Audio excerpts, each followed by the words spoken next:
And we do have a guest this week, and we have a guest who is going the distance with us. So he will be Mm, here for the whole show. mm. Stephen, who do we have? Well, he's been a big supporter of ours since the beginning of this iteration of the show. We very much appreciate anybody that sticks around this long, and he's also been really gracious and helpful to us. He helped us get one of our recent guests, Sean Donnelly, the director of I Think I'm Alone Now. So that was a great episode, and that was awesome that he brought that to our attention. But he is an actor. He's a film enthusiast, and he is with us today, Mr. Johnny Pomatto. How you doing? Great. Greetings, gentlemen. Thanks so much for having me. Oh, it's our pleasure, man. It's our pleasure. Johnny, we, like I said, very much appreciate you, listening to us all the time and interacting with us. And yeah, I can't wait to talk some of these movies with you, because I do follow you on Letterboxd as well, and because that's one thing I want to talk to you about. It's because some people like me, even me, I don't have time to write. I mean, I'd love to. I think for like maybe about 5 seconds, I got enthusiastic about writing, maybe starting to write Letterboxd reviews, and I just never do it. But I see you writing them all the time, and you have a lot of good takes, and you're actually a tough sell. I'll tell you what, this guy right here is tough. He's a tough critic. Only sometimes, maybe. Well, sometimes I'm like, I really like a movie, and then I go see what Johnny's score is, and he's like 2 stars. I'm like, dang, you really, dang, I gotta read his review, man. Let's see what he's saying. But so how you doing? How's everything going in general? Oh, everything's great, and I really appreciate your show. I think that you do a great service to the collector community, and in that you will so often watch these things that have just been announced when you could just easily wait for the new shiny disc to come out. But hey, so I think several times I have bought or not bought something based on your recommendation or Well, thank dismissal. you, man. So yeah, Well, I really appreciate it. We don't ever advertise ourselves as people that you should listen to necessarily, but we're glad that we're glad that we do the work we put in, especially Andrew puts in a lot of the work with the watching, that it doesn't go to waste, Andrew. So that's very good to hear, true. right? That's very true. I'm glad the endless hours of watching less than stellar things does actually make a difference. Also, it's like Bad VHS rips on YouTube and whatnot when a yeah, nice shiny 4K is coming on the horizon. and it's what's interesting is you learn that it may it may or may not increase your enjoyment of the film based on the quality in which you watch it. Because oftentimes those things can factor in. They can take you completely out of a movie or disinterest you very quickly, despite whatever the content may be. But it's just to give the show a little something extra, some more context for the people listening and for people who are potentially buying these movies. These things are not cheap. You know, they Yeah. especially in the boutique world, you do pay a premium price for a premium product. So it would be nice to know if it's worth it. You know, some people, have the financial means where it doesn't matter; they can just shell it out. But it's nice that people who are more cautious about it can maybe get a little more perspective onto these films. Yeah, I mean, it'd be nice if there was more. I know it's not possible because there's just too much competition, but if there was more streaming services tied to these physical media labels, that'd be kind of interesting. Like, like we have the Criterion channel. So a lot of times what they're putting out, they actually stream it. There's an opportunity there a lot of times. Or even like Arrow has a little bit of a streaming thing going on, I think, as well. And I think so does Shout. Doesn't Shout Factory have a small little? They do Yes, have a streaming Yeah. thing. I don't know anyone who's ever used it, I don't and either. Kino as well, right? They've got their service. Yeah, they got the Kino Cult. I think Yeah, it's like Kino I thought it Cult was or something like. Kino Check or Kino. No, I I get don't the know. emails and I don't read them. Yeah, So it's part of my you know, 10,000 unread emails. yeah, it'd be nice that there was kind of I mean, we do our best to always bring up if there's a place where we saw the movie, if we saw the movie, and even if they're in crappy condition, but if we could get the the more restored version on a service and know where that's going to be and make it easier for people to inform themselves before they make purchases, that would be nice. But I guess it's not in their interest, or maybe it's not even it might not even be possible for them, because it's maybe already somewhere else in a crappier version. Or you never know how the rights shake up in terms of streaming rights versus physical. I say one of the worst perpetrators, I think, of giving us kind of derelict quality in a lot of films is Amazon. Actually, Amazon Prime will have tons of stuff, like back catalog older stuff, but it's public domain as public domain can be, prints of these things, and it's like you can't really make heads or tails out of some of the stuff that's on the screen. But it's a real double-edged sword too, because I mean, I think Amazon and Tubi is something I've kind of been delving into lately. It's like you will find something that has not existed since the days of VHS, and it's a fun way to watch something old that you had almost forgot about, but the quality is never ever good. So I don't know. You take what you can get, I guess. Some stream in HD, some don't. Some say it's HD, but it's really 720p, which is technically HD, but not full HD. Splitting hairs here, really, for a lot of people. So a lot of that is interesting. You kind of, I guess, you get what you pay for. Tubi is technically free. You don't even need to have an account with Tubi. I love Tubi. The backdrop is I love Tubi. The commercials show up at the most random times sometimes. Yeah, and sometimes they don't warn you, or there'll be like a little ad break counter that'll show up on the screen, and they'll show up in the middle of a scene, in the middle of an action scene. It'll happen, and you're just left there like, oh, it kills the momentum of the movie, but yet again, you're not paying anything for it technically, just your time. Just your time and effort, I guess. But I guess we could transition into Johnny. Kind of your origin story, your where the birth of the love of film came for you, and then everything that kind of extended after that. I will say, every time we say your name, it makes me think of Cobra Kai right away. I'm just thinking of Cobra Kai. I'm thinking you do a roundhouse kick to the camera, or something. My wife's favorite, yeah. Oh, does she like Cobra Kai? Yeah, she is a brown belt in karate herself. So anything Cobra Kai, anything karate related, or generally martial arts these days. Yeah. It's really expanded our watching lately. Is she a Van Damme fan? She like Van Damme? I don't think she's done much Van Damme, and even I haven't much. So that's sort of a blind spot, other than a few of his big Hollywood ones like Sudden Impact, Sudden Death, yeah. And then what's his Most Dangerous Game one? Where he's being hunted in New Hard Orleans. Target. Hard Target. That's the one. Yes. Yeah. With John Grimley as a Cajun accent. Exactly. Yeah. And he's making moonshine. I would suggest, of course, Bloodsport is a good one, but Lionheart is another one that's a good one of his American films that are. When I think of the name Johnny, I think of The Outsiders. I think there's a scene in The Outsiders near the end of the film with Matt Dillon in the hospital, and he goes, "We'll do for Johnny. We'll do for Johnny." And he's talking about a rumble between gangs, but he's talking about Ralph Macchio of Cobra Kai fame. Yeah, wow, I mean, it's all connected. Let's keep this podcast going, guys. The 6 degrees of Ralph Macchio. Yeah. Crossroads, anybody? Let's talk about Crossroads. All right. So yeah, Johnny, please let's tell us where the beginnings, where did the love, where if you want to tell us where you grew up and all them things too, you can do that. But where did the love of movies start for you?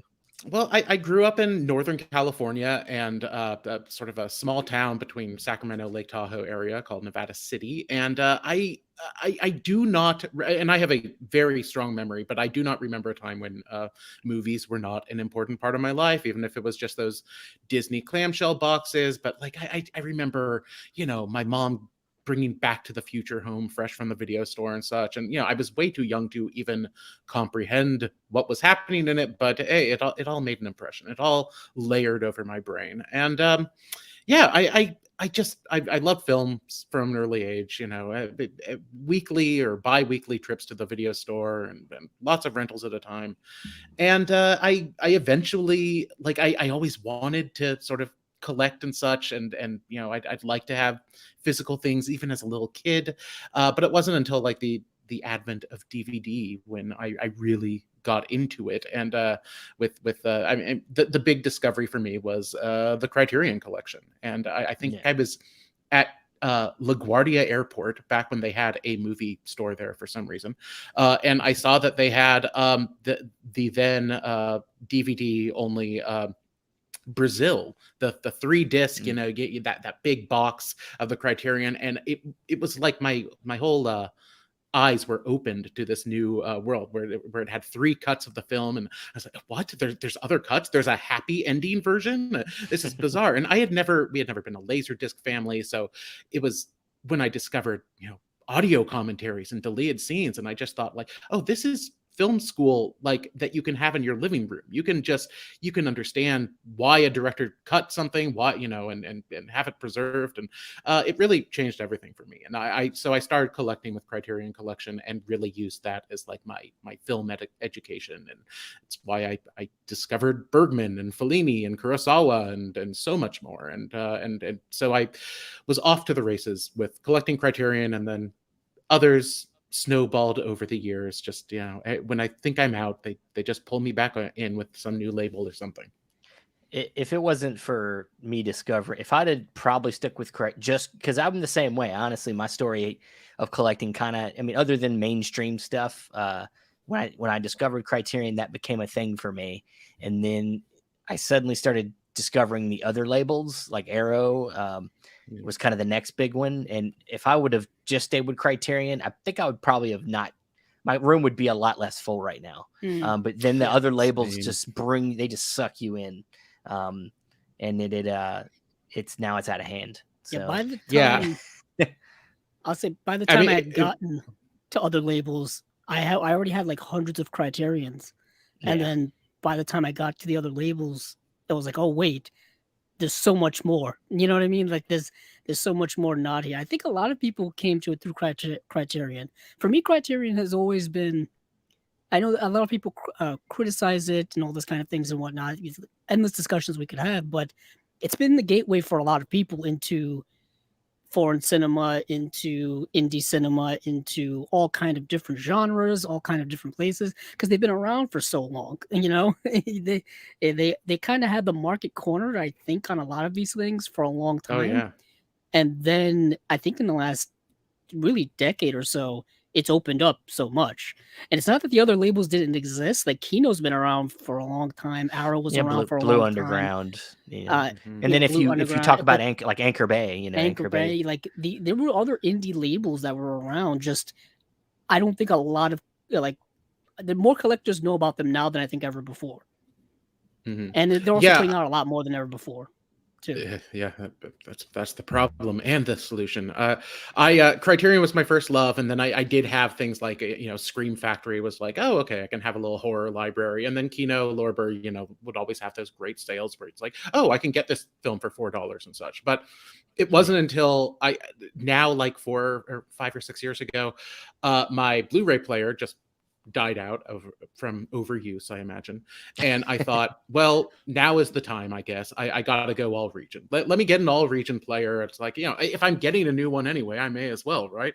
And once I Exactly. did, and I saw like, oh, well, let me check out what I could get from like Australia and the UK. And I would just discover like, oh, these films that I thought hadn't existed since VHS. No, they have these great copies just, you know, overseas, and that really was my downfall. I now I am just all about imprint and, you know, indicator and all that. It's like I when I discovered, I think the first one with imprint was like The Straight Story, where it's like, oh, Mm. you can get this. I had it on DVD years ago, but it was just off to the races at that point. Yeah. Yeah, it's as you called it, a double-edged sword. I'm I once I got that thing, it really opened things up, and now I cannot be I'm like I'm like a bottle you try to put a cap on, but the water just keeps flowing out of it. It's like it can't stop it. No, and it Yeah. can't plug the hole. You know, like It's it's a Pandora's box. Once you yeah, open yeah. it, you can't really close it again. No. And what is interesting is it seems like a lot of these labels have cropped up really recently. Um, like even something like Indicator, I think has only been around since like 2016, which granted now is like 6 to 7 years ago, but Six, you know, yeah, 6 years. Yeah, by the time we started this podcast, it was only like 4 or 5 years in existence, really. Imprint has only been around, I think, three less years, time than that. 3 years. Yeah, something like that. Yeah, they're one of their They're already in the earliest. 200s. Yeah, they put out. I mean, we're gonna talk. We talked about them last month, but they keep putting out 5 to 10 releases every month. Those Yeah, Yeah, numbers are gonna go up. It's it's hard to inevitable. and they keep and, up. and they, And then yeah. well, Go I ahead. live in Go ahead. a Manhattan apartment too, which so space is always a difficulty. And Yeah. it was a few years ago where I had to make the hard decision where it's like, okay, all of my like, just old, regular old releases. It's time. I hate to do it, but I have to put them in some wallets and such, so to make room for the stuff that I definitely want on display. And even then, I'm kind of running out of room, and Yeah. we're sort of always shifting furniture around. We have a project right now to move the bed in our bedroom from one side of the room to the other. It's just like, oh, and then we'll have this whole wall. That will be fantastic. And I did have like a big humbling moment recently where I had got a bunch of things from the Vinegar Syndrome sale, and I was shelving them last week, and I'm looking at it and thinking, oh no, it's just the beginning of the year, and I subscribed to Vinegar Syndrome, and it's like, oh gosh, Oh we have a wow. whole year of releases ahead, and I thought, oh god, maybe I need to slow down, maybe I need to slow down, and then you invited me on here, and it's like, oh, Stephen and Andrew will talk me out of that in a second. Oh, no problem. Yeah, Okay. no, We look. doubt We're it not. highly. We don't condone, making people's life more, Easy. hectic. Oh, If opposite. you need to cut back a few, you should, but never get rid of it all. I I mean, Uh, should. I or maybe should. just double down. Maybe you should just I double was down and just buy talking. Yeah, twice as much as you would use it. But I don't know. ironically, I mean, ironically, I I'm was the just talking. devil on your shoulder. Yeah, I was just Um, telling someone the other day. It's just like the irony of doing this podcast is you're always in the thick of it, so you're always and if you always have that urge to to get more, to get the newest or whatever latest, you're in the thick of it, so you're always in the know of what's coming out. So you kind of can't calm yourself down when you're like when you're in it. It's Yeah. just it is kind of something like that. Then you try to like ignore it, but then you also you have the fear of missing out, the whole FOMO thing, Yeah. and so you just can't help but look every day. Like every day, first thing I check is to see if there's been any new announcements. I mean, granted, part of it's for the show, but most of it's my own curiosity. You know. yeah. Yeah, same. And then these things can snowball so fast. I know anytime there's like a Kino Lorber sale, like what I will do is go page by page, and I'll just add things to my cart, Yeah. and just when I get to the end of page 30 or whatever it is, I say, okay, let me check my cart, see how much money it is, how many titles it is, and it's always way more than I expect, and then I have to make some tough decisions, or I don't, and I It, try to pare That's down as much exactly as how I possible. yeah. shop. Yeah. That's what I do during the Criterion sale. Is I'll go to my local Barnes and Noble, go down the shelf, just start grabbing different titles, get a stack, Yeah. and then make executive decisions at the end. Um, uh, Yeah. that's I the don't way I've do been that. doing that for years. I don't do that. It's that's too dangerous for me. I just go in with exactly the plan of what I'm going to buy and just buy them things. Because Well, if I start pulling things, then I'm not going to put them back down. Yeah, that's I always smart. go Yeah. into the Criterion sale always with like high priority things, like Yeah. things Yeah. that I know I wanted to get. I waited for the sale to get them. Then and those are things you kind of grab that you're going to get, but then you go along, you see like, oh, that's an option, that's an option, that's an option, and then you prioritize things toward the end. That's the way I do it, but I do exactly with that Kino thing. I go um page by page. Sometimes I'll do the whole thing, and then I'll do the whole thing again just in case I missed anything. I think I Eh, might have missed something. Yeah. yeah, just add to the cart, Yeah, the and most then you recent go check. Criterion sale. Yeah, I did. I'd saved all the new releases that I usually will wait for the sales because the Barnes and Noble twice a year, and then like usually 3 flash sales throughout the year. So it's like, okay, on average, I'm waiting no more than 3 months. So I'll save all the new releases for when the sale happens. But even this last one, I delved pretty deep back, and I realized like, oh, you know what? I never got Merry Christmas, Mr. Lawrence, which I think was one of their very first Blu-ray releases, I want to say. So it's like, even something like that, like, oh, I'm not safe and immune from, digging deep and getting something old that I thought I didn't need, but apparently I did. Yeah, Yeah, well, there's always catalog stuff that you I mean, never it's almost a little found. dangerous to go too far back, because now they're re-releasing everything in 4K now. So it's like, Yeah. yeah, That's another thing. That's yeah, a whole Hmm. other thing. I did just hear through the grapevine. I forgot who's doing it. Someone's releasing some 4K Kurosawa, yeah, yeah. and In Japan, yeah. In in Japan, yeah, Japan. And I mean, they've already released what, the 4K of Ram. Studio Canal already released Yeah. that. Lionsgate actually put it out here in the US as, like, I think it was an exclusive Best Buy this is a Steelbook steel at one book, point. yeah, yeah. Um, and then now we're people kind of just waiting to see what Criterion does when it comes to this. I think the idea is that they'll probably end up putting out It, something in I 4K. It don't might think you're gonna see a box set. You think? I Oh. I don't think you'll see a box set. Yeah, I You're not gonna figured yeah. get. because they have so much Kurosawa in their library, and although their box sets have slowed down, like they're big boxes.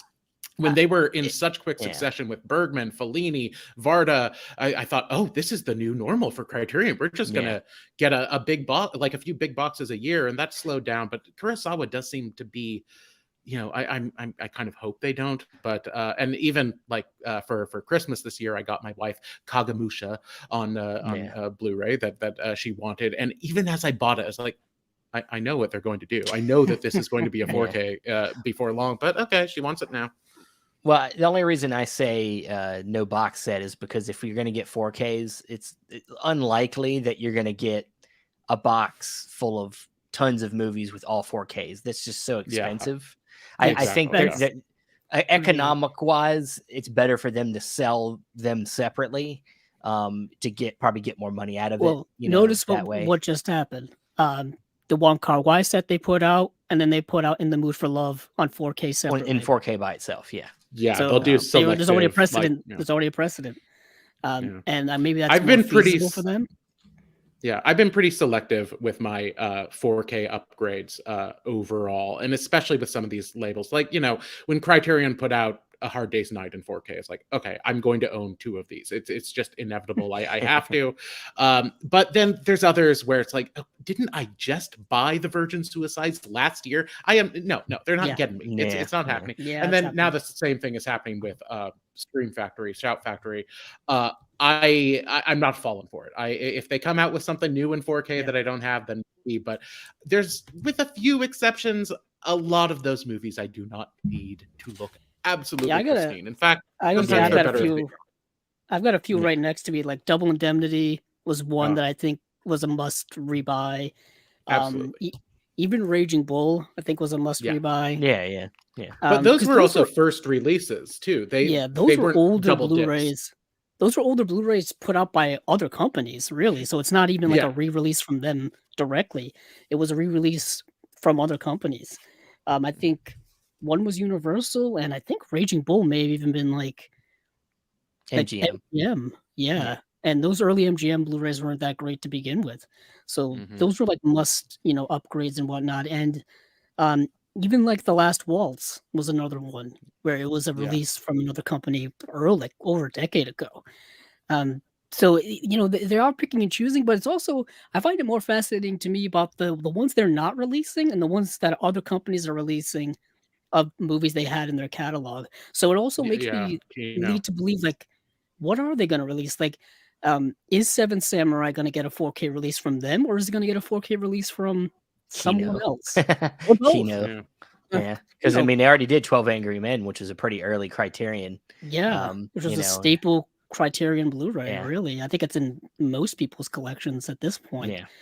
Um, so But it really yeah. it's a different game. Incidentally, it may amuse you to know that I live on Union Square in Manhattan, and I am actually 2 blocks south of the Criterion office. I have gone there a few times. Years ago, I had to, I had a defective disc, and they said, "Oh, just mail it in." I say, I actually I'm 2 blocks away. I could just bring it by. They said, "Oh yeah, come on by." I've never done a closet video or anything like that, but Come on, it man. does You can get it. You it is just very sneak in there. sobering to just think that. Yeah, I know. I tried. I asked, but yeah, it is nice to know that they're so close if I should ever need them. That's They are, nice. yeah, they are right there. It's comforting. It is comforting. Also, their customer service is pretty good. They're always willing It to is, take yeah. in old discs that have become defective. They Which did want you to like I hate smash to it say and it's happening more smash and it more, and take right? pictures. Mm. Yeah. Oh, you mean the Yes, Citizen Kane thing where they wanted you to Yeah. the destroy the Kane one, disc? yeah. Yeah. That I was just at bought the least second well, print. that was a manufacturing error. I have discovered a few, with their gold rot thing, and they have their list on their website I of like, I still okay, have these the are the list. ones that, yeah. I still have the But list, and every I once in a still while, need to send them in. yeah, same. I've sent some in, and then I've discovered others since. Like I watched I think last year it was Sweetie and Diabolique. Both had problems that they said, oh, those aren't on the list, but they will be now. It's like, oh, okay. So Hmm. yeah, it is troubling. It's for such a Yeah, prestigious yeah, I think company with a high price tag, you hate when that happens. But yeah, they're good and I about mean, making good on it. yeah, it's true. I mean, disc rot is a thing. Like, there's only a certain shelf life for any Blu-ray, but it didn't help that th these were all within the last decade these were made, you know? Yeah. Yeah. Supposed to Yeah. last a little longer than 10 years, Yeah. hopefully. But you can still, for those of you listening and have those discs in your collection, you could still find the list online and just check your discs. What you'll notice, some of them are more egregious than others. Like there were some that were just the whole back of these discs were brown, Yeah. just Mhm. brown. Some of them there was just like the edges were browning, or the edges were starting to flake off and stuff like that. I gotta check because I've had a few discs, and unfortunately, I don't know how this would work. You know, some of them do go out of print, and they do lose the licensing. So I don't know how you can be replaced something that's out of print from Criterion if you can't like get it from them directly. You know, I I guess. think I have a couple discs on the list, like Howard's End, which is out of print with Mm, them, but they will replace the disc, I think. I don't think that's the case with everything that's out of print, but I think that that's one of them and, 1 or 2 more, but, I don't right. know if they just send you the old, like, the Cohen Media disc or whatever for Howard's End and just call it a day, but, it's, they seem to give you lots of options, Mm, which good for them. very much so. Um, But let's yeah, get back to get back on track. Johnny. Well, So you please. say you're an actor as well. Tell us a little bit about how you got into acting. Yeah, I've done a lot of acting over the years. I've slowed down considerably on that front. I mean, the global pandemic certainly slowed that down, but even before then, I was a lot less hungry to go out and audition like I once did, and I used to have a lot of local friends who were filmmakers or they would direct music videos and such, and they lived locally, so I would get a call every few weeks of like, hey, I'm doing a music video for something, you want a featured dance part in it or something like that, or a big moment. And so I got to do Sean Donnelly, who you had on. He put me in several videos for like Spinto Band uh, and Bo Burnham. I have a dance moment in one of his videos and stuff like that. And then Nice. John Watts, who directed the Spider-Man movies, I used to do Yeah. his stuff. And then they all moved to LA, so that plum little cherry dried up. And then yeah, the pandemic happened, and theater was not happening so much anymore. And although I did get some work doing like radio dramas over a theater company out in Santa Cruz that I was working with. I was doing some radio dramas during that, and that was fun. But now these days, if something rolls my way, like a voiceover gig or something, I'll happily take it. But I do sometimes introduce myself to some and you as a former actor, and maybe it's not entirely true, but I've lost a little of that enthusiasm that I once had. Yeah. Yeah. Acting is I mean, I've never done real acting, but I can see that it would be something that um, it's got to be exhausting. It's something where if you really take it seriously, you put a lot of mental energy into preparing for that thing, and of course, if even actors that are seasoned takes a lot of you know courage to especially Yeah. if you're doing stage work, you're getting up in front of people, you're doing it live. It's a whole other thing than and I mean, even doing it for film is you got people watching you have people are getting paid, you're getting a lot of pressure is put on you to do it the right way so that you're getting them what they want. Yeah. So yeah, And it's become yeah. like a full-time job even when you're out of work now, because with with auditioning, and like everything is now self-tape and such. So Yeah. you're constantly trying to find a friend to read opposite you or something, so you can put yourself on tape to send in. And I don't know, I'm call me old-fashioned. I just like going in, getting my sides, and Yeah. walking out and hoping for the best. But Yeah, it's a lot of energy, and it's a lot of I could see how over time it would get exhausting trying to like fight with the industry and how it perceives, what's trendy and and Right. it's not always about talent. Sometimes it's about, whatever variety of different things that they're looking for. It's not, it's, it's never been a kind industry to work in. So Now, yeah. was that always your career goal, or how did you get into the whole acting thing? Did you go to school for it? Something like that? Yeah, it was very much a big part of me when I was young. And yeah, I did all the school plays all throughout high school and such. And then yeah, when I went to school to college at the New School in New York, and I did a lot of theater here, and and yeah, so and then I had a bunch of theater companies around the country in California and such, where I had good relationships with. So I was never too starved for work, and I had good connections, good friends, and people that I liked working with. And it wasn't until I suddenly had to work a lot harder to find these things where I started to think, am I still having fun doing this? And there were exceptions. Sometimes I was. Sometimes it was like, oh yeah, this is going to be great. I'll totally do this. And then there were others where I thought like, okay, maybe I'm not enjoying this as much as I used to. And so I'm a little more selective now in what I do. I think I have something coming up in a just over a month, but I'm not seeking it out like I used to so much. yeah, I think sometimes you have to take a step back with something, and kind of look at it and see if it's see how it fits into your life, and if you can see yourself without it, then maybe it's not for you. But maybe it's just a matter of as they say, being away from something can make the heart long for it more, and so maybe a little bit of distance from that thing will bring you back to it more. So Oh, you not working absolutely, as yeah. much will make you have more enthusiasm for when you do have work, and that's And having a good yeah. experience with something will reignite a flame within you and go, oh yeah, I forgot this could be fun. I still really enjoy this. Yeah, So not just working it to comes and work. goes. Yeah, yeah, not Right. Yeah. just working to work, but working on things you really want to work on, Hmm. is Yeah. important. So, yeah, yeah. Andrew, I thought you were gonna. I'm just trying to. So, did your early love of movies impact your wanting to be an actor? Did you like I watch movies and be like, "Hey, I want to do this"? Yeah, I mean, I guess a little. I never strived all that much to do film acting. Yeah, a few little things would roll my way, like on camera stuff, but mostly I like doing live theater. Yeah, I live in New York. There's great theater here. At least there used to be. I don't know so much now. Uh, and so I was mostly like stage minded. But yeah, I do think that my love of film, I'm such an old Hollywood guy, and like I just love that golden age stuff.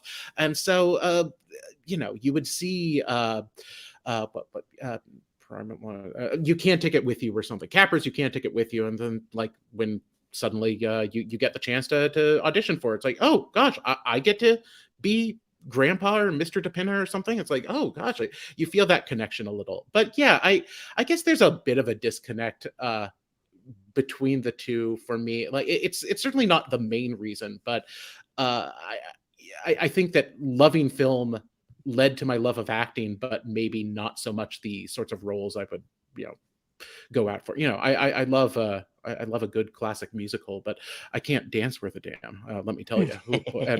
And people have tried to test that theory. I've I have gotten a few roles where I've had to dance. and I do my best. Yeah. I've had a few dance rehearsals where I just go home at the end of it and start to cry and think, well, I'm never going to get this, and then I get it good enough in the Yeah. end, always, but sometimes just good enough. No, that's good. But is there any particular roles or certain plays that you've always wanted to maybe try or get a role Oh. for that?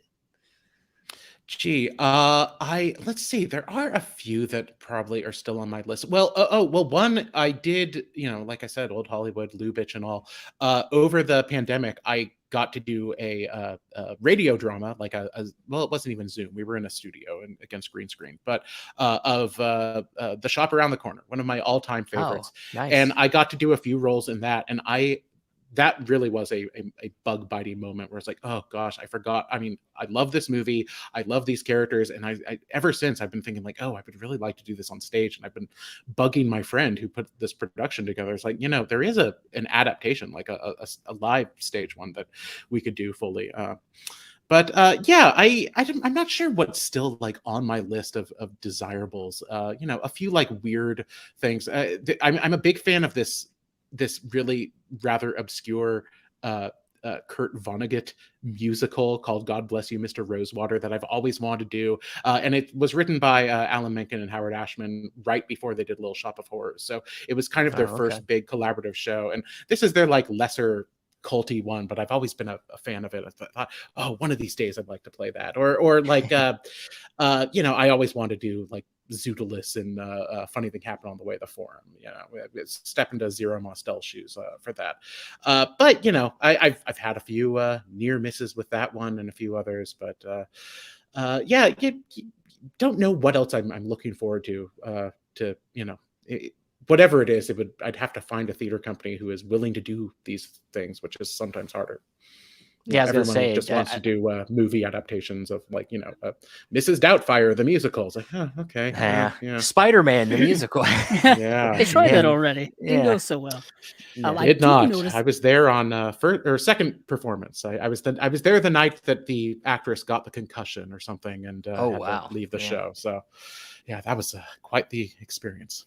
I do notice that they do turn a lot of movies into stage or musical adaptations, and that has been a bit of a trend. I do notice. Yeah. Now that you mention that, it does make a lot of sense. It's Um, happening more and more like in the Broadway world now, or with authors and producers who have Broadway aspirations, where they say, well, let's just take a movie that already has a following, a name recognition, like Groundhog Day or Tootsie or Beetlejuice, and right there we've sold half the tickets already because people love these things, but it usually doesn't work out that way, with a few yeah, exceptions. Like I Mean was. Girls was a huge hit. Yeah, Uh, was a modest hit, but then Tootsie, Mrs. Doubtfire, and now Some Like It Hot on Broadway. It's like three films with similar thematic material are all not really performing well, and you have to think at a certain point, is someone gonna figure out that this is not the way to do it? But I don't know, that's a whole other rant. yeah. Because I understand the whole marketing aspect behind it. Trying to get that cross pollination between movie fans and theater fans, but sometimes they're not the same. They're not one and the same. Maybe Exactly, yeah. they just think there's a lot more of that than there maybe actually is. Because I Hmm. noticed, I think they're doing like Pretty Woman on stage as well. That has Um, come and gone. Yeah, it might be on tour now, but yeah, that was yeah, one that like, well, everyone loves Pretty Woman. It's like, well, everyone loves Julia Roberts and Richard Gere, and they're not going to be up there Yeah. singing and dancing. yeah, Yeah, that's the one thing as well. It's like those movies really get sold based off of, who was in it and nostalgia for it. hmm. And we all know what nostalgia does for people. If you don't give them exactly what it was that was in the original iteration of it, um, they're not going to be interested in it. We see that Yeah, in and I think in that movies all the time. You and know? I think sometimes it works the other way where you try way too hard to be like one to one and like really hitting every beat from the movie, but what you're missing is that lead actor or something like that, where it's like, well, yes, this feels kind of like The Thing I Love, but it's not exactly. I think the more successful ones were the ones that would take sort of bigger swings and take departures. Like the reason I'm able to speak to all of this is my wife works in musical theater licensing, so this is discussed throughout the apartment all the time. But yeah, recently we saw Beetlejuice on Broadway, which had its moments. It had some good qualities to it, but the best things about it were the deviations from the film, where it's like, in the movie, Michael Keaton's Beetlejuice is on screen for something absurd like 16 minutes, I think. He's barely in the film. He just makes a strong impression. And in this, Beetlejuice really is the star. He's everywhere. How many times have I said it, by the way? Is he going to show up any minute? I don't know how that works exactly. It would be awesome. Yeah. I don't know. So yeah, it's a weird thing. It's very hard to hit that sweet spot of Groundhog Day was another one that I think was waffling in between being faithful to the movie and then taking some big swings in the other direction. And I don't think it quite hit the mark, but it's interesting. It's weird when these things, the snake starts eating its own tail and they go cyclical. I know that there's a Mean Girls the musical movie in the works right now, and it's like, well, yeah, I know. It's like, come on, we already did this. You have a movie, you have a musical. Now we're gonna have that, both, I guess. Right. Yeah. And sometimes when it comes to adaptations, some things just don't translate well into other mediums. I think we see that all the time whether it's, books to movies or comic books to movies, or whether it's TV to movies or movies to TV. Sometimes things don't translate well because you can't put one thing in one box into another box. And that happens a lot, I guess, in entertainment, where people are just trying things out to see what happens. Sometimes it works and sometimes it doesn't. Yeah, absolutely. Yeah. I mean, I think when it comes to the movie adaptations into Broadway musicals, there are far more like financial disasters than there are hits. For every Mean Girls or Legally Blonde, there's like Big Fish or Rocky the musical. Yo Adrian, but singing. Yeah, my wife and I sat recently in Philadelphia because I thought, well, if Rocky the musical is going to be at all fun, then it will be fun in Philadelphia, right? That you got to go, and like the drunken audience are going to be like, so yeah, go Rocky, yeah, knock him out. Unfortunately, we went to a blue hair matinee while the Eagles and and what's the baseball team? The Eagles and Philly, whatever. Oh, Phillies. The Phillies. Yeah. Well, that should have been easy. Yeah, they were all playing at once, and so no one was there other than the old people who couldn't hear what Rocky was singing. So it wasn't so much fun. Did the guy that played in Rocky try to sound like Sylvester Stallone? Was it like that? He did not, which actually sort of worked against him. It's like, well, good for you for like not doing an imitation, making it your own. But when you don't have the sort of like iconic, that speech pattern and everything, it's like, well, now you're just left with like, I don't know why this was so iconic, without, if you take the iconic things away from it. There was, but it would have been pretty. If we would have gotten a Stallone-esque type of vocal, like what was the film that he did where he did sing in the movie, where he was the country western? Oh, Rhinestone, yeah. God, if we would have gotten a Rhinestone vocal in a Rocky, God. Oh man, I'm in the ring and I'm doing this, and that's another thing. It's Paulie's over there in the corner. Yeah, this already sounds better than what it was. That's another thing that must be difficult. Is like having to create a musical with something that doesn't have music in it, like a Rocky. Yeah, Rocky has music, but people aren't singing. It's not. Back.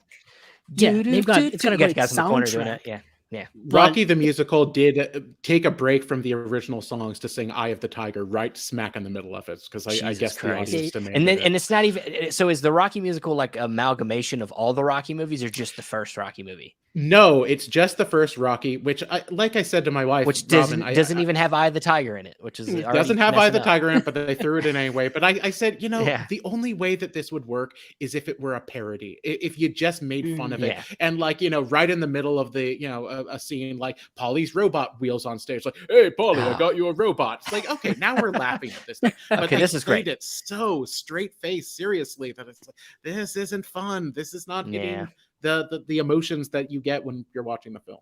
Yeah, it's not like something like John Waters' Hairspray, which was already a musical, and then got turned into a Broadway musical, because like that's a lot closer one-to-one adaptation where you got something to work with there. But when you're taking like a dramatic, Oscar film and then translating that into a musical and having to create the songs, or having to, like you just said, basically force songs into places where they probably shouldn't be, Yeah. it just seems like a recipe for disaster in some cases. Yeah. Yeah. Honestly, it sounds like a lot of fun as a writer, like to write it. But once it's up there, you're Sounds like a like, heck of an exercise. Yeah, heck of an once it's up exercise to did there, try in out. yeah, it I did just in feels like, college. I tried to write a musical based on City Slickers 2: The Legend of Curly's Gold, which I didn't get far into before abandoning that. But I thought, like, well, that this is I could do sort of a parody of musical adaptations with it. And I flipped a coin between that and Arthur 2 on the Rocks. I knew I wanted to do a sequel, but never followed through all the way. yeah, it's definitely feels like a fun exercise just in writing it. But then performing it, it would just have to fall into parody for most of these. And that Rocky one sounds great. I really wish I hope maybe they do a movie play version of that one so I can see how the play went down. I wouldn't wish that on you, but hey, maybe it'll be on the if you want to maybe get it'll your be on the new monkey's paw out. maybe it'll be on the new 4K of the Rocky 4, which also has a Maybe great so. director's cut. If you ever saw it, it's I terrible. was just gonna say the director's cut will be on that 4K set that's coming out. I can't was wait confirmed. to watch it again. It is one of the worst director's cuts I've ever seen. And they're gonna have the theatrical cut in there as well, which like is on the the same same disc. On the same disc too. Yeah, Rocky 4 is where the franchise lost me in general, but I don't know which is worse, the prospect of the more serious-minded director's cut, which does take out the robot and such, or just the original that's such a cheese fest. Like, I guess you could maybe give yourself over to it, but yeah. I have fun with I growing up, I watched that so many times, but it was always on cable. It was always my on. dad. We watched it all the time, but it's that director's cut is.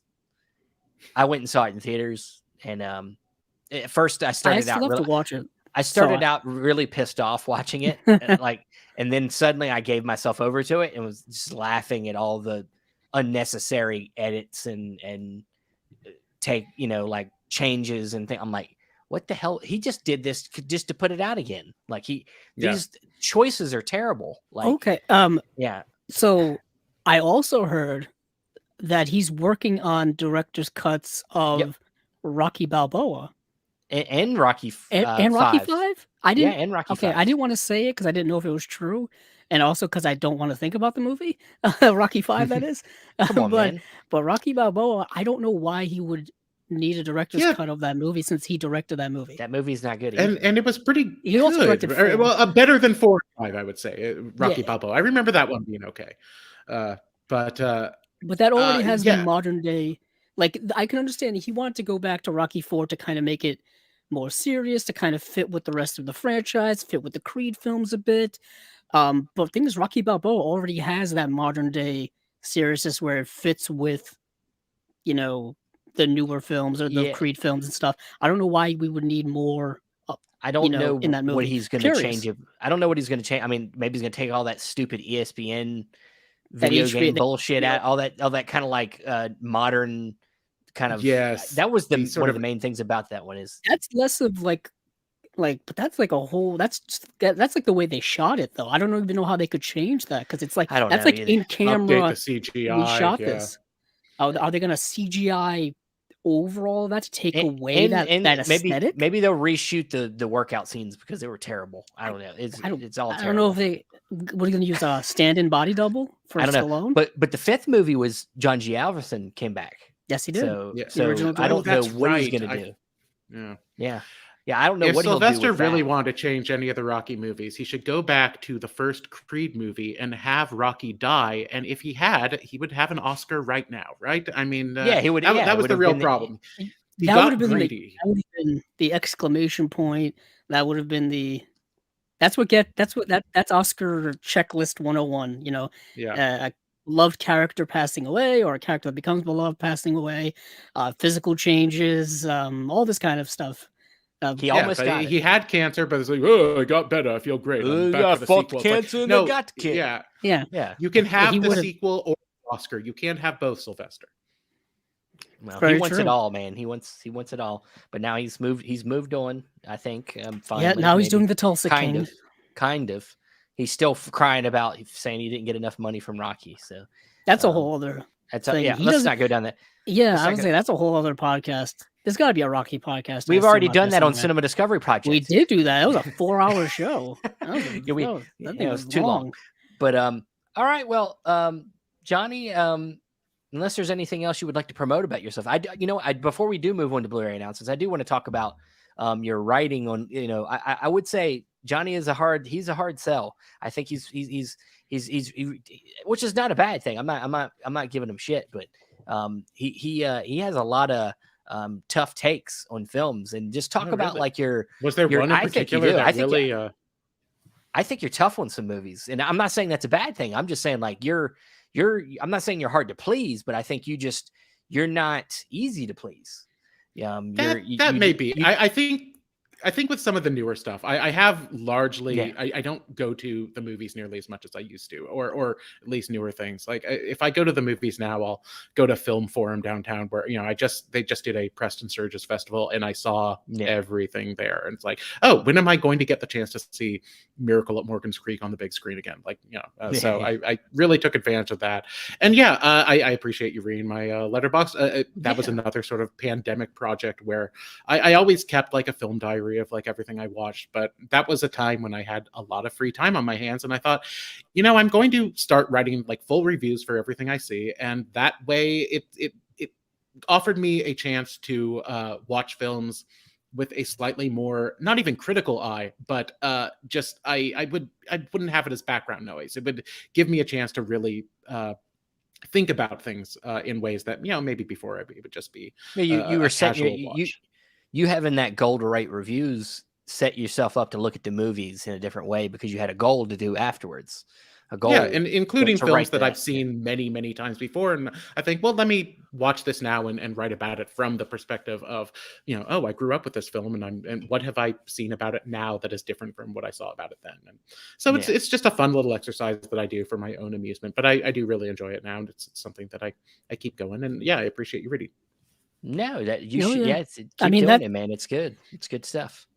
it keeps the mind, fresh, I guess. Keeps the mind active. You know what I mean? Being able to think analytically, being able to think critically is not something that's required of us all the time. I guess it really all depends on how your life is. But sometimes you get out of practice. I think I've talked about this before when we had Celeste on. Sometimes you get Yeah. out of practice when thinking critically, thinking analytically, just because you're not required to do that so often. So getting back into it, yeah, you feel that shift intellectually and kind of, it's like dusting off the cobwebs, if you will. But just looking at your letterbox, which I actually just started following now during the show because multitasking is a thing. Andrew's just not good with social media. Oh, He that is doesn't. not true. I'm on it. Ironically, I'm on it all the He's. time. What I was trying to say was that you're not good at being social on social media. There you go. I was just That's gonna what I'm say trying I'm to not say. active on there, but I'm But you're active on on there. there. Yeah. But yeah, it's always good to get different perspectives. I mean, there's certain films here that you like that I like, certain films here that the opposite of the case. So it really all depends on how you express yourself and how you're able to get your ideas over.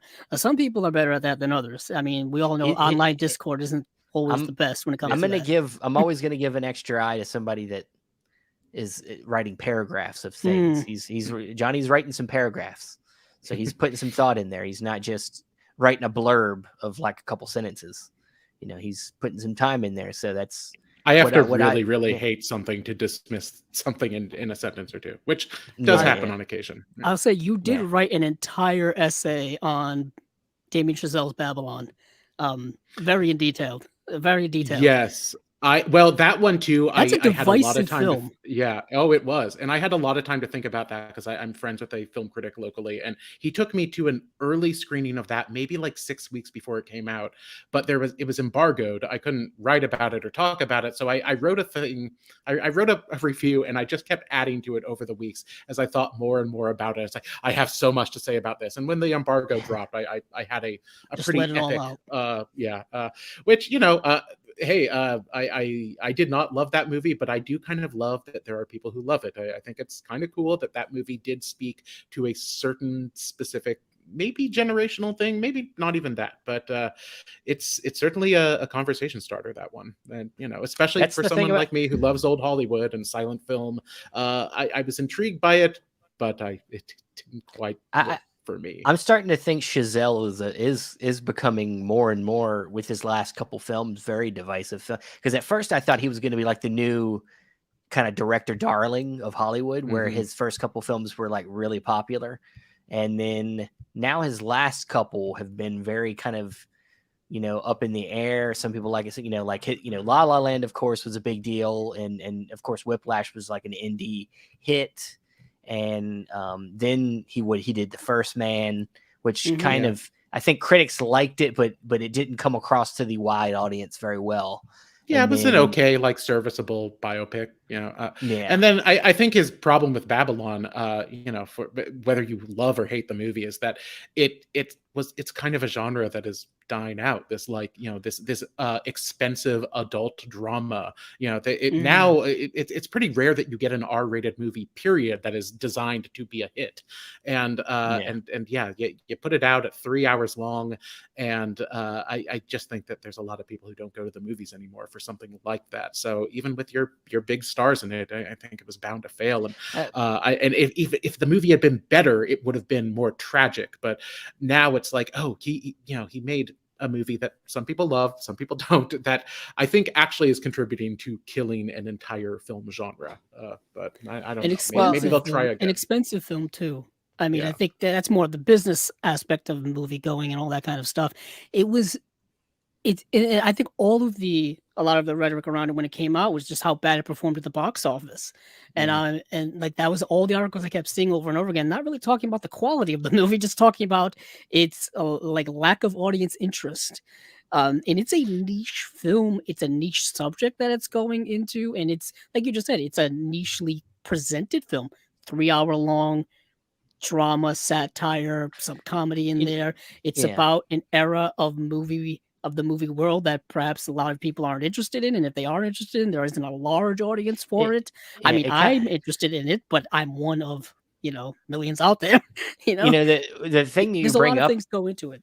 yeah, the thing you bring up about it, kind of like in a sense, partially kind of like maybe almost killing a certain genre of film, kind of makes me think of Heaven's Gate. Like Uh-huh. a Yeah. film that was super expensive in a film genre that was already kind of on its way out. Then this movie, movie comes out, Heaven's Gate, super expensive, and in a Western, and does terrible at the box office, and then kind of kills that genre for a while. Um, Yeah, not only the genre, but like I forget if the quote is attributed to Coppola or Scorsese, but one of them I think said like Heaven's Gate was the moment where all of us, Golden Boy directors, Golden People yeah, directors, lost Final Cut because, yeah, studios didn't trust them anymore with yeah, something that was so bloated and big. And I think now history has been kind to Heaven's Gate and people have reassessed it. And yeah. but yeah, you don't get a lot of those. And then yeah, something like Babylon Now, everyone was talking about the box office performance, but we're still creeping back from the pandemic. I think that's the Well, case with every there's movie that comes out, and only the big Avatar, Marvel type stuff is designed to be a massive hit, and everything else just there's also other factors that weren't factors to a film like Heaven's Gate that can help a film like Babylon later, which of course streaming, home video releases yeah. can always help these films find a home a lot faster than a film like Heaven's Gate that needed years before it could get to anybody's eyes again. Not Yeah, just because studios wanted to hide that movie away from people because they didn't think it was good, but also there was no home video really yet that it was Yeah. really accessible yet. So something like Babylon, even if it didn't have an audience now, could have an audience 6 Oh, months from now, I will think that this and film will end up being one of those films that it'll get rediscovered like every couple of years, I think. Yeah, I I think it'll be agree. one of I those think where that love it or hate it, it's going to be one that people will have opinions on and they will keep seeing. And yeah, yeah, good for that. Like, yeah, I think it's a great thing that people actually care. It would be nice that this film that is so designed for the big screen, I mean, it literally ends with a montage about the power of the theatrical film experience. But, most people were just going to wait for it to pop up on whatever streaming service had it for free yeah, with a subscription. But, yeah. whatever. I guess as long as people see them. Yeah. Yeah, I mean, obviously, in perfect world, we would all like to see certain films, if not all. I mean, I'd see any movie on the big screen if I could, but yeah, a film like this um, would have been perfect for me to see it in the big screen. Unfortunately, I have a 7 month old, and I can't get out anywhere. I'm actually finally Yeah. going to go to the trap. movies tomorrow. I'm going to the movie theater tomorrow. Um, Oh, I'm can you Fantastic. seeing say it. what you're Welcome gonna back. say? Yeah, I'm going to see Knock on the Cabin, the new Shyamalan movie. M Um, Night. I um, am curious what you think of it. uh, Um, yeah, I don't know. I can't remember. Are you a big M Night Shyamalan fan? I like M. Night. He's Okay. not not because all his movies are good, but I think he's a filmmaker that at least takes big swings. Mm. I don't think they're always great. I think a lot. I would say I like Sixth Sense. I like Signs, Unbreakable. A lot of the early stuff. Most new stuff don't like as much. Um, Probably the best thing he did recently, I would say, maybe is Split. But other than that, they're all kind of okay, mediocre. Okay, I mean, like Visit's okay. Old was I will say this. I do appreciate filmmakers, despite criticism, despite whatever the case may be, make the films they want to make and make the films true to yeah, themselves. and They do what they You want. know a Absolutely. Shyamalan movie when you hear people start talking because Mm, his dialogue is like very like specific. specific. Yeah, Yeah. it's like it's written by him when some child starts speaking shit. You don't know, like kids don't talk like that. Like it's just His films have the vibe and aesthetic to them that's unique unto him. I mean, he's always been one who I think like every filmmaker takes a bit from influences here and Hitchcock. there, He's a big but he's been Hitchcock able to guy. at He's a least big make it his own for the most part. Um, And he's very good at yeah, that. I mean, I love that he's out there. I run a little hot and cold on him myself, but that guy, he has had a few films that could have been career-ending disasters, and he always finds a way back from them. Like, what Lady in the Water and The yeah. Happening, these films that were just savaged by critics The and last the the last culture. Airbender. God. Yeah, Yeah. mm, exactly. Yeah, that was his big like play for a big adaptation, like a big blockbuster a thing. tentpole And he movie, always really. comes back. Yeah, he Well, always finds a I, way. Like I think he self-financed a string of them, the well, Visit and maybe one or two others. So, yeah. I think when he started teaming up with Blumhouse, that was where I think the Visit might have been like a co-production or something, but I think he started teaming up with Blumhouse when he came back with the Visit, and once he started going back to them low budget films where they were only costing maybe 5 million, and even when they're not great, they typically make good money. I think when he did Glass, that might have been the highest budget movie Blumhouse had done in a while. It was like more on the higher end. It was like maybe 12 million, 15 million. That's why Blumhouse does so well, because they keep Yeah. all their budgets right around 10 million and lower, and everything And don't makes like always 100 look like it. million. Yeah. Yeah. Yeah. And so, I think that's where he's found his niche, is just kind of, I think he's doing a better job at not relying on the twist, which was, I think, a lot of what he did early on. And he branched out a little. He's done a little better at writing things that don't rely on that, but Yeah. they're still not all winners. But I think No, he's definitely able to still almost be kind of like he's like a Twilight Zone director. Jordan Peele is doing a better job at doing that. I think if M. Night would strive to be more like a Jordan Peele, where I think his scripts, Jordan Peele's ideas are a little bit more thoughtful, a lot more his scripts are a bit better. socially Yeah. conscious. They're, but I think as stylists, I think as directors, I think both of them are really good. Yeah, M. And Night, M. Night's a really good visual I director, was I just gonna think. say the same thing. I Yeah, think yeah, his Yeah. technical ability as a director is really fantastic. yeah. Like his ability to either just, nuts and bolts, a When to structure of not film move the aesthetically, camera, when to move the camera, where to editing, place the camera stuff is like always that, usually pretty good. Yeah, I shot think compositions, all that stuff he's really yeah, the good at big all of that. complaint I think people have had with M. Night over the years, and it's not even a complaint so much, but I know I've said it's like, oh, I would really love it if he directed someone else's script, if it wasn't something he developed himself, because gosh, he sure does have the goods.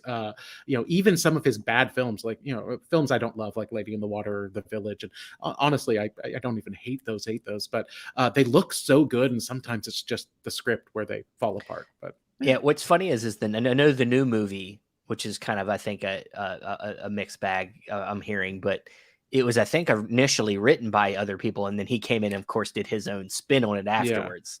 Mhm. So we got close, but it would be nice to see M. Night maybe try to take on somebody's script and not mess with it, and try to make it more M. Night Shyamalan.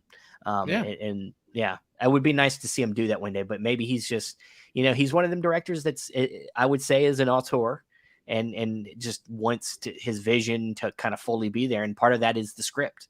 He has a certain style of pace and rhythm to his actors and how they speak dialogue and things, and I think that's I think he feels like that's integral to him in his films. So And he's unapologetic too. Like even when he does a Mhm. movie that yeah, everyone criticizes the script, he doesn't let it affect him, and he's like, "Yeah, I'm going to give I, you another one next year." I do, Yeah. yeah, he does. I do think I think he did. We'll never know for sure, but I do think he kind of like backtracked on The Happening. I think Hmm. I think he tried to make a good movie, and then after the fact, he said, "No, that was supposed to be like a B movie from the '50s." Like I'm Hmm. like, dude, no, you just made a bad movie, and now you're saying it's like Changing you the tried to narrative. do that on purpose.